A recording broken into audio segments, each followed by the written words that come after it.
I initially thought that I wanted to be a cardiologist because my grandmother had heart issues when I was young. And I remember my mom telling me that she was having a heart attack, and I asked my mom, why is grandma's heart attacking her? And one day I told my mom that I wanted to fix people. I wanted to help people with problems and see if I could make them better. I got a job working at a hospital, and I just wanted to get more experience in the medical field, and I kind of just wanted to get my foot in the door. I ended up getting a job in the radiology department, and I was a transporter. So one day I'm pushing a wheelchair through the hospital, and I'm thinking about my organic chemistry test, and somebody sees me. He's tall, he's wearing a white coat, he was a surgeon. He said, "You're pushing this wheelchair, but you are intensely thinking about something." And I told him that I was a pre-med. He said, "Are you a serious student?" And I never really thought about that before. And I thought to myself, well, yeah, I'm a serious student. And he's like, "Well, have you ever thought about surgery?" And I told him no. And he's like, "Well, why don't you meet me in the OR and see what surgeons do?"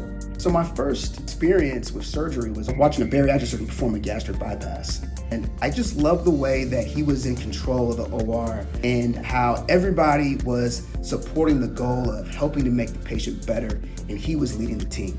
So when I went into medical school, I was in a class, I ran into somebody else. He was an amazing presenter, he was a spine surgeon. At the time, I didn't realize that he was one of the leaders in pediatric spine surgery in the world. If there was a Mount Rushmore for pediatric orthopedic surgeons, he would be on it.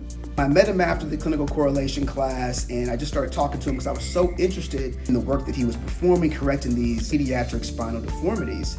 And once again, I was invited to hang out with him. I shadowed him for basically the rest of my medical school education. When I rotated on orthopedics, I just felt at home. I felt like I had found my tribe. So I decided that orthopedic was going to be the pathway for me to get to spine surgery.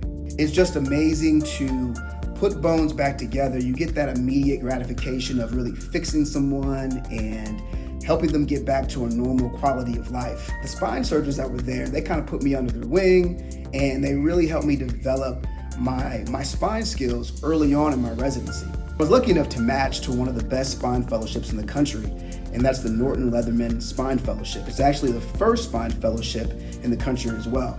And in this fellowship, I was not only trained by orthopedic spine surgeons, I was trained by neurosurgeons. And that really gives me a broad aspect of spine care and a different perspective on the way to address surgical problems when it comes to the spine.